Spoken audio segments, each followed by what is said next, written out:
In a small, quiet town called Moscow, in the U.S. state of Idaho, no one expected that an ordinary night in November 2022 would become one of the most shocking and widely discussed criminal cases in modern American history.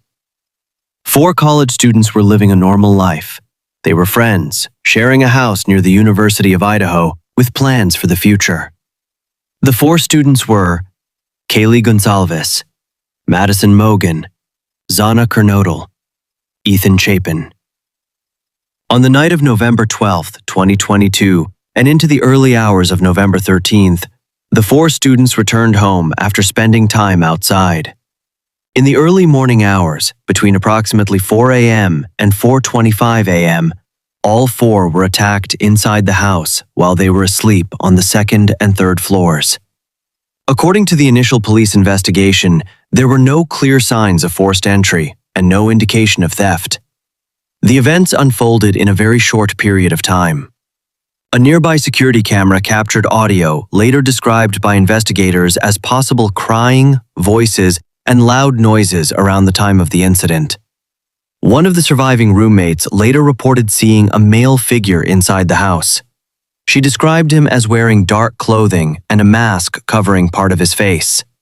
She stated that she was in a state of confusion and did not immediately contact emergency services. At 11:58 a.m. on November 13, 2022, a 911 call was made from inside the residence reporting an unconscious person. When police arrived, they discovered the 4 students deceased in their rooms. Each had suffered multiple stab wounds. Some victims showed signs of attempting to fight back, while others were found in their beds. Before we get into the details of the investigation, I have a small request. If you enjoy real stories, subscribe to the CaseEcho channel and turn on the bell so you don't miss any new case. And now, let's continue. Following the discovery, the Moscow Police Department in Idaho launched a major homicide investigation. Due to the severity of the case, the FBI joined shortly after. Authorities created a public tip line requesting surveillance footage, dash cam recordings, and any relevant information. By late December 2022, more than 15,000 tips had been received.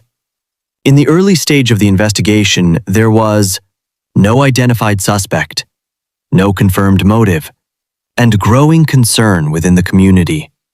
As the investigation progressed, detectives focused on key evidence. Surveillance footage showed a white Hyundai Elantra near the residence around the time of the incident.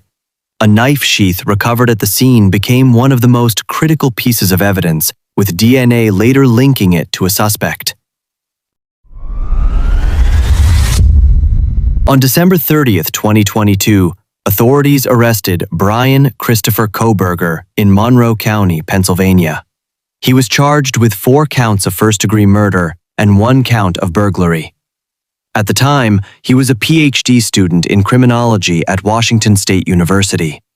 Investigators connected Kohberger to the crime through multiple elements: DNA evidence recovered from the scene, surveillance footage and vehicle tracking. A white Hyundai Elantra linked to him.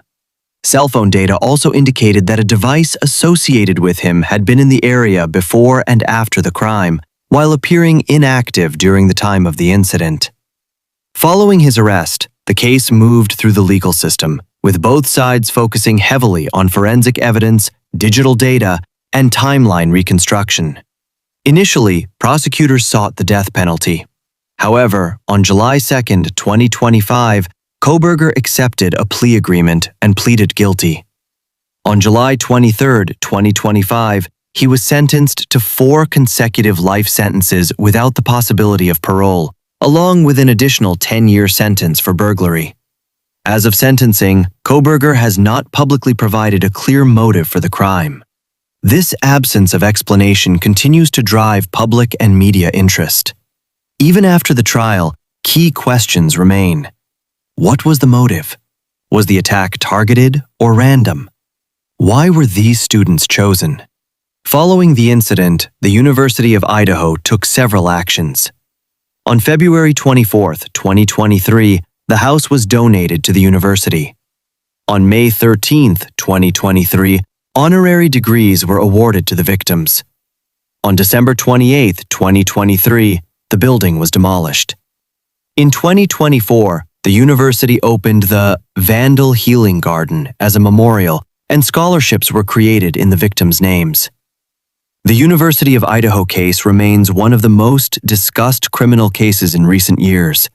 It continues to be analyzed due to the complexity of the evidence and the unanswered questions surrounding motive. At the center of it all, one question remains. What could lead a criminology PhD student to commit such a crime? Thank you for watching.